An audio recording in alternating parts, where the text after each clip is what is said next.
I'm a 57-year-old man, and for 26 years, I was married to Anna, the woman I once believed was the love of my life. Anna and I had been friends since college, knowing each other for a full decade before we got married. Those 10 years included 2 years as friends, a year of me relentlessly pursuing her, and 7 years of dating. We even survived a few years of long distance when work separated us. Our bond seemed unbreakable, and Anna wasn't just my wife and the mother of my children. She was my best friend, the person who knew me better than anyone else. That's why her betrayal hit me like a ton of James. Just a week ago, Anna and I attended our college reunion. Every year, our college hosts a reunion for the classes that graduated 35 years ago, a big event complete with performances by singers and celebrities. Alumni look forward to it each year, and this time, it was our class's turn. Anna and I were excited, as we were one of the few couples who had married and stayed together all these years. We walked in, ready to show off our enduring relationship, completely unaware that I was walking into a nightmare of my own making. We were having a great time, catching up with old friends. It felt like a perfect evening until James showed up. James had been infatuated with Anna during college, and everyone knew about his obsessive crush. Anna, being one of the top students and quite attractive, had plenty of admirers, myself included. But James was different. He didn't just flirt and move on.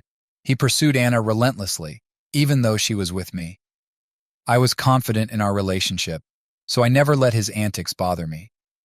James knew Anna was out of his league, but he never gave up.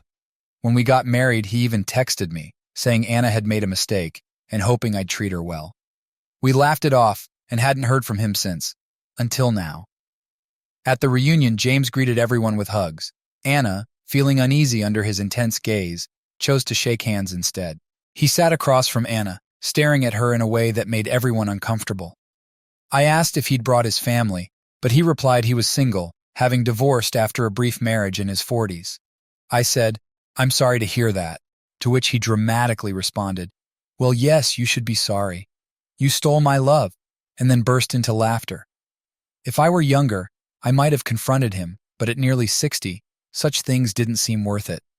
Besides, James was just a loudmouth nuisance, not a real threat. Everyone heard his comment, but no one responded, creating an awkward silence. Anna grew noticeably quiet. Claire, a close friend from college, and I took Anna aside to try and cheer her up. We urged her to ignore James and enjoy the evening. Anna has a tendency to overthink, so we did our best to lighten her mood. Out of nowhere, James approached us again. I suspect he had been watching us all along. He apologized, claiming he hadn't meant to upset her, and insisted he wanted to make her feel good about still having an admirer, despite the years and changes. I told him to back off, unable to stand his insincerity. He apologized again, saying he didn't want to cause any discomfort. Anna asked him to leave us alone, but he persisted, saying she should forgive him so we could all enjoy our last gathering. His words made me realize we needed to move past this. This reunion was probably our last chance to see our old friends and classmates, so it wasn't worth dwelling on the past. Anna hugged him and told him to move on, and we all went to the dance floor to enjoy the rest of the night. The evening continued to unfold beautifully as more friends joined us, and we all had a great time. Later on, I noticed Claire and Anna talking to James, who was standing beside them. He was making them laugh with his goofy dance moves. I felt a sense of relief, thinking the awkwardness was behind us, and we could remember this night fondly. I kept an eye on them to ensure Anna was okay. James whispered something in her ear, and she smiled and nodded. I figured it must have been harmless, or Anna would have reacted differently. This allowed me to relax and enjoy myself with other friends and classmates. About an hour later, I realized Anna and Claire were nowhere to be found. Initially, I didn't worry too much since we were all mingling separately. I was catching up with other friends as well. However, when they didn't reappear after some time, I started to get concerned and began looking for them. I tried calling them, but neither answered, likely due to the loud music drowning out their phone rings. After about 30 minutes, Anna came back, but something about her seemed off. There were no visible changes, but I had an unsettling feeling that she was different. She was unusually quiet and kept urging me to leave. Claire returned shortly after, but she and Anna didn't exchange a single word for the rest of the night. I guess they might have had an argument because they avoided eye contact. I kept asking Anna why she seemed upset and wanted to leave early, but she stayed silent. Although I wanted to stay until the end of the party, Anna insisted we leave early. During the hour-long drive home, Anna remained silent. I kept asking if she was okay, and she only replied that she was tired and needed rest. This worried me because she's usually the energetic one, and seeing her upset without an explanation was unsettling. I asked if it had anything to do with Claire, but she just said no without elaborating. I assumed she was exhausted and left her alone.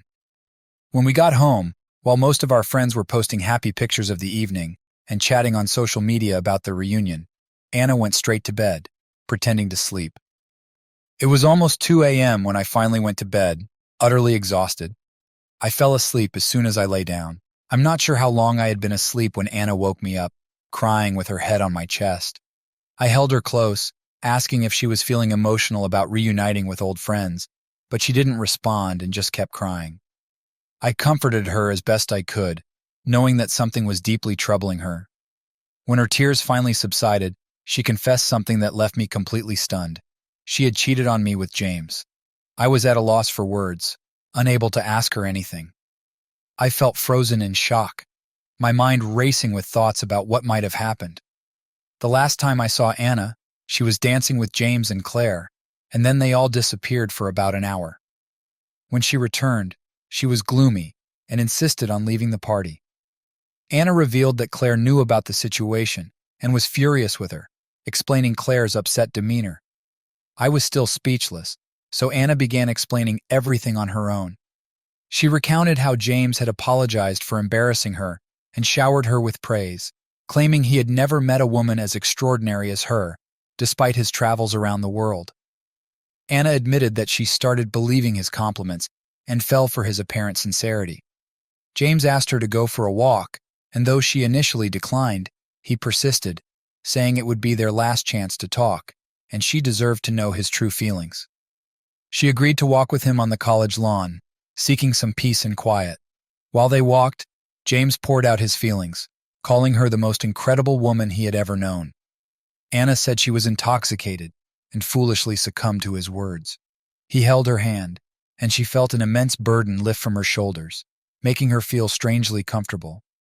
I won't delve into explicit details of what she shared about their encounter, but she told me everything. She even mentioned that her guilty conscience kicked in during the act, and she pushed him away. My mind was in a daze, and my body felt numb. Anna nudged me, seeking a reaction, but I remained silent. I asked her to give me a moment. She continued crying and apologizing. Eventually, I told her to go to sleep, and we would discuss it in the morning. She clung to me tightly, expressing her fear of losing me. I lay there with my eyes closed, replaying everything in my mind over and over. As I sifted through the memories, one particular detail stood out. James had given me a strange, unsettling grin after Anna returned from their encounter. At the time, I didn't think much of it, but now it seemed like a triumphant smile, as if he had finally claimed victory. This realization filled me with a surge of anger and disgust. I was too restless to wallow in self-pity, and the thought of staying in the same bed as her was unbearable. Seeing that Anna had finally fallen asleep after hours of crying, I quietly got out of bed, packed my laptop, wallet, and a few essentials into a backpack, and left the house. I had loved Anna with all my heart. After 26 years of marriage, I couldn't imagine life without her. We had built a family together, and the thought of leaving was agonizing. But I knew that if I stayed until morning, she would likely convince me to stay. So I checked into a hotel and blocked her number, along with all her social media accounts. By the time I managed to fall asleep, it was already dawn. Around 8 or 9 a.m., my phone started ringing nonstop with calls from my kids. Anna and I have 2 children, a 24-year-old son and a 21-year-old daughter, both of whom live on the same college campus. Reflecting now, I realized that my decision to ghost Anna that night was hasty. I should have planned my next steps more carefully to maintain control of the situation. I've read stories of people who pretended everything was fine with their cheating partners, while secretly planning their revenge. But in my case, I couldn't have pretended with Anna. She wasn't just my wife. She was my best friend, my confidant. Even if I had tried to deceive her, she would have seen right through me. The idea of Anna cheating on me was something I never saw coming, so I had no plan for how to handle it. When my kids called, I was at a loss for words. I needed to talk to one of them before they reported me missing to the police. I decided to call my son, who is usually more level-headed than my daughter. I told him there was no easy way to break the news. His mother had cheated on me the previous night with her old admirer, James. I explained that I needed time to process everything. He was shocked and couldn't believe his own mother could do such a thing. He knew we had a strong, loving family and a great relationship, which made this betrayal even harder to understand. Our children, relatives, and friends had always admired our close-knit, resilient family. He couldn't wrap his head around the fact that his mother had done something so destructive and kept insisting there must be some misunderstanding. He wanted all the details, but I knew that explaining everything would shatter his spirit before he even had a chance to start his own life. I told him I wished it were a joke, but his mother had confessed her infidelity to me. He's 24 and has experienced heartbreak before, but this situation was different. I asked him to promise not to tell anyone until I was ready to explain. I texted my daughter, saying I was dealing with work-related stress and would be out of town for a while. This put an end to the calls. So, here's the situation. My daughter believes I'm away on business, while my son and Anna know that I've left her. Over the next few days, I spent time online searching for the best lawyers and trying to find a solution to my problem. That's when I stumbled upon an online community where many men had faced similar situations. I read about how they planned their revenge and took action against their cheating partners, venting their anger towards the affair partner.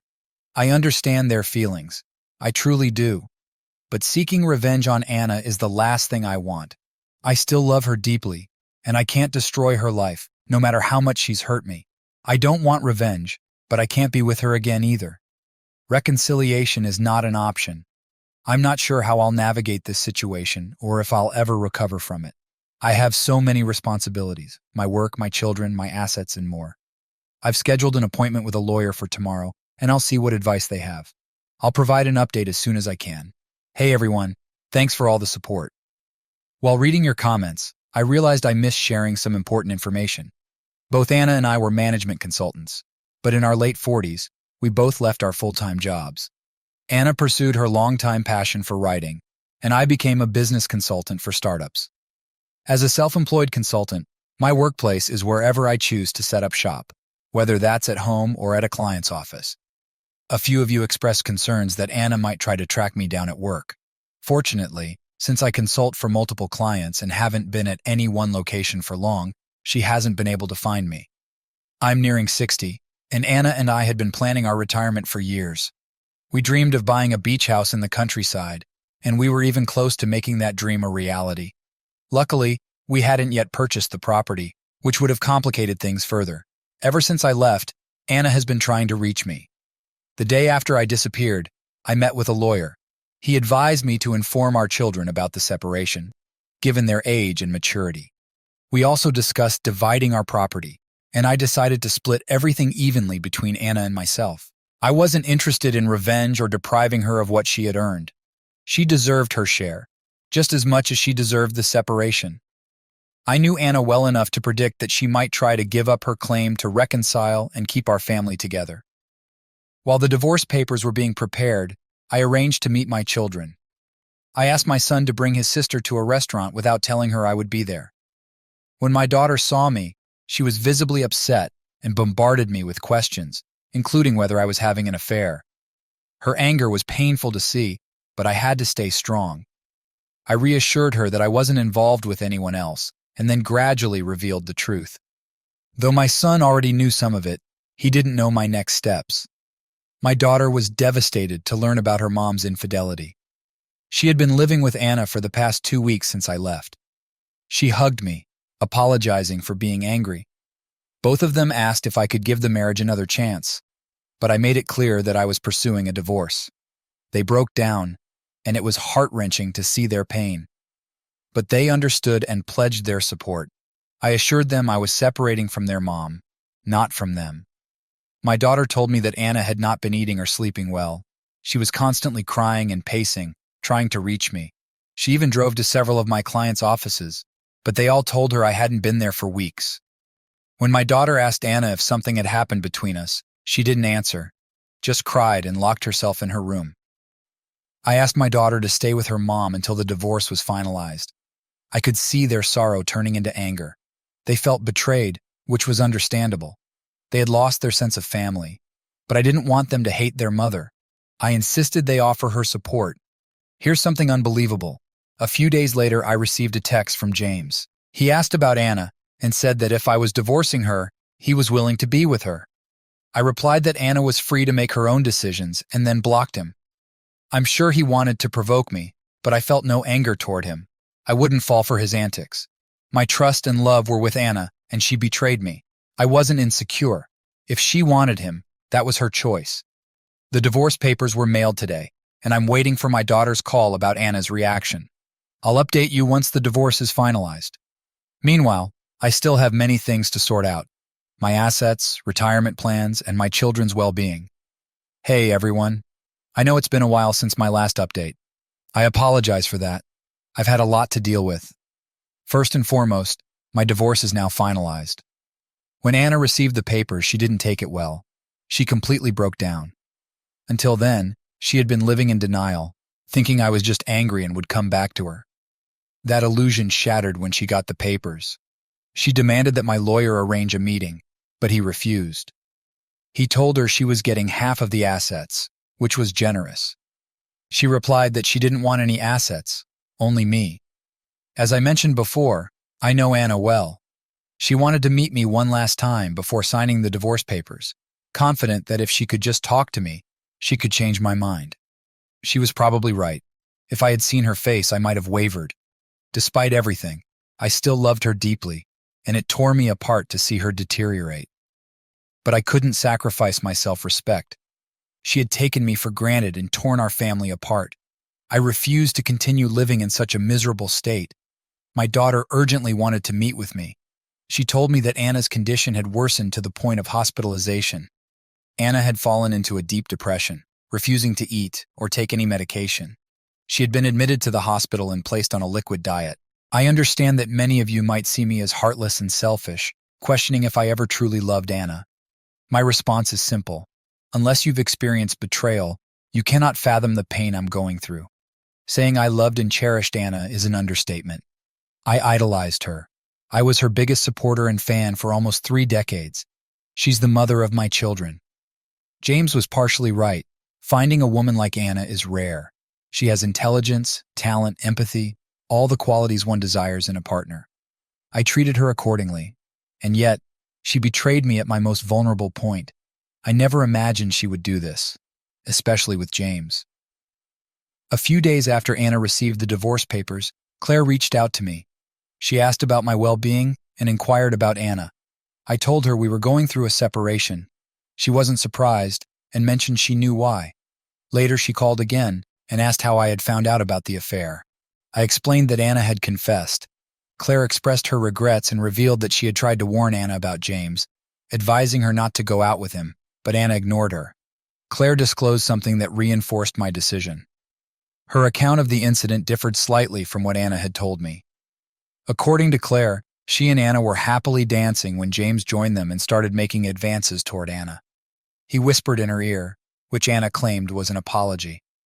Claire was uncomfortable and tried to intervene but noticed that Anna suddenly seemed to enjoy James's company. When James proposed a walk, Anna looked to Claire for guidance. Claire strongly opposed the idea, knowing James's unsettling nature. However, after some time, Anna excused herself and went with James. Claire didn't worry initially, thinking Anna wanted to hear him out. Claire was having fun with other friends when she realized Anna hadn't returned and went searching for her. She found them in the changing room of the college swimming pool, not on the lawn as Anna had claimed. Claire caught them in the act, and they only stopped when Anna saw her approaching. Until that point, I still held some pride in Anna for owning up to her mistakes and confessing. It gave me a sense of closure, despite the betrayal. I believed her story about being carried away by alcohol and stopping due to guilt. However, Claire's account made it clear that Anna didn't cheat because she was drunk.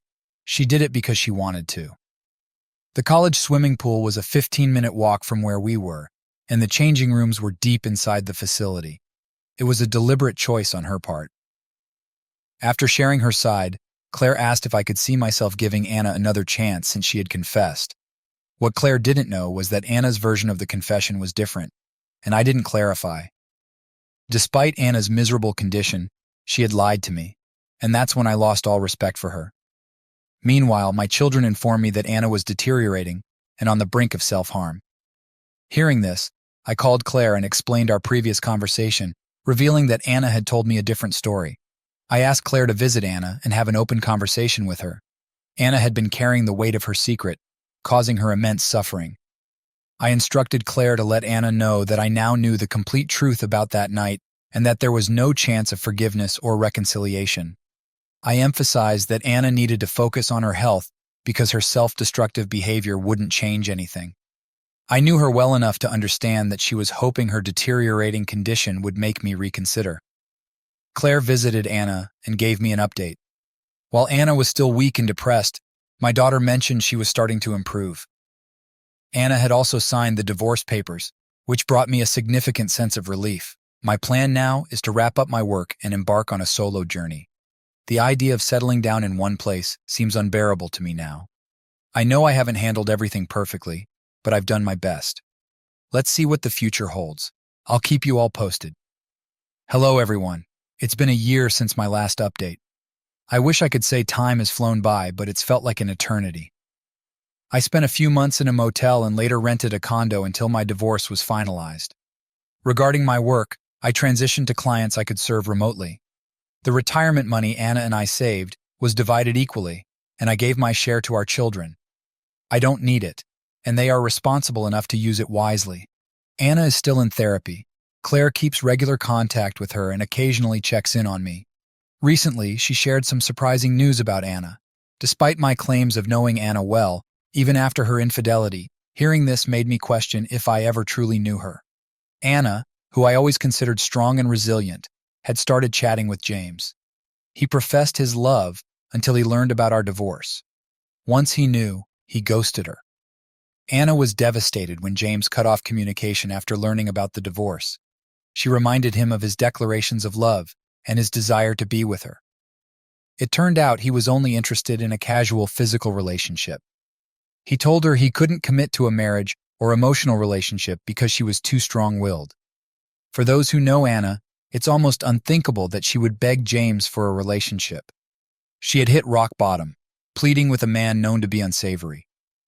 James revealed his true intentions, admitting he only wanted physical intimacy, while Anna sought emotional support. He mentioned having a live-in partner and being content with that arrangement. All his proclamations of love and admiration were lies. When they had a disagreement, he taunted her, saying he thought she was intelligent. Yet he managed to deceive her, implying he was the smarter one. This plunged her deeper into depression, as she realized she had lost everything by falling for his deceit. The last update I received about Anna was a couple of weeks ago. My daughter had been living with her since I left, helping her cope with her depression. However, after a year, my daughter realized she couldn't live with Anna any longer. Anna had become incredibly difficult to live with. She was no longer the emotionally strong woman she once was, but had become insecure and erratic, constantly needing attention and company. She had become delusional, overly controlling, and possessive. She would bombard my children with calls and messages if they didn't respond immediately. She even insisted that my son move in with her until he got married, which he refused. She pressured my daughter to stay home rather than go out with friends or take vacations. My children are adults now and can't be restricted. Whenever my daughter tried to address Anna's behavior, Anna would break down, expressing her fear of losing them after losing me. My children reassured her they weren't abandoning her and were doing their best to support her through her depression. However, they warned that if she continued being so controlling, they might have to reconsider. This led to heated arguments, with Anna accusing them of not supporting her during her most challenging times. This behavior was unfamiliar to me, and my children were equally baffled. Ultimately, they had to confront her, explaining that it was her actions that had shattered our once happy and loving family. What was once a peaceful and loving family home has now become a fragmented and painful memory. It was tough for Anna to accept that her own children held her responsible for everything. My daughter moved out 2 weeks ago, explaining that she had done everything she could to help Anna, but couldn't put her own life on hold forever. I believe my daughter's decision was the right one. She needs to move forward, and Anna needs to find a way to regain control of her own life.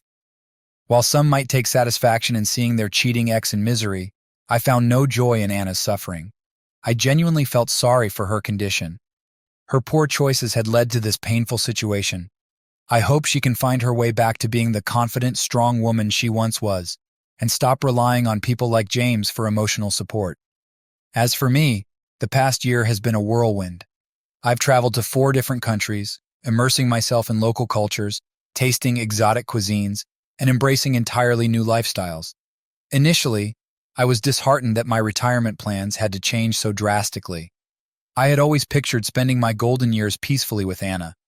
However, I found a new sense of satisfaction in exploring the world and meeting incredible people. I haven't entered into any new relationships, nor am I looking for one.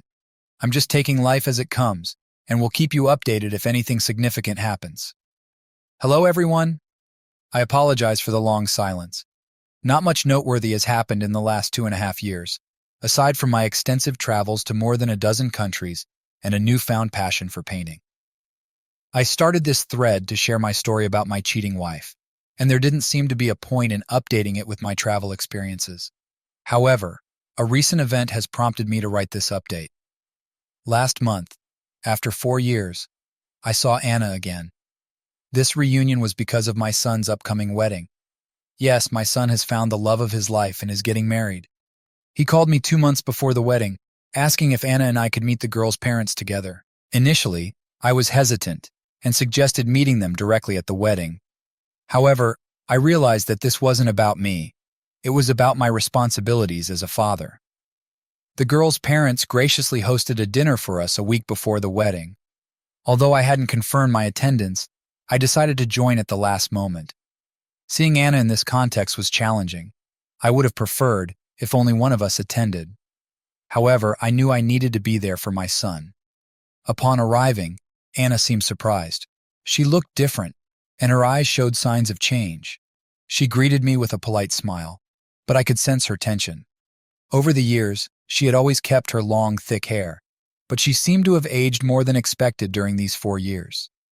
Interestingly, they seated us next to each other, suggesting our son hadn't told them this was our first meeting in years. In front of others, Anna remained silent, but privately she commented that I appeared healthier and happier.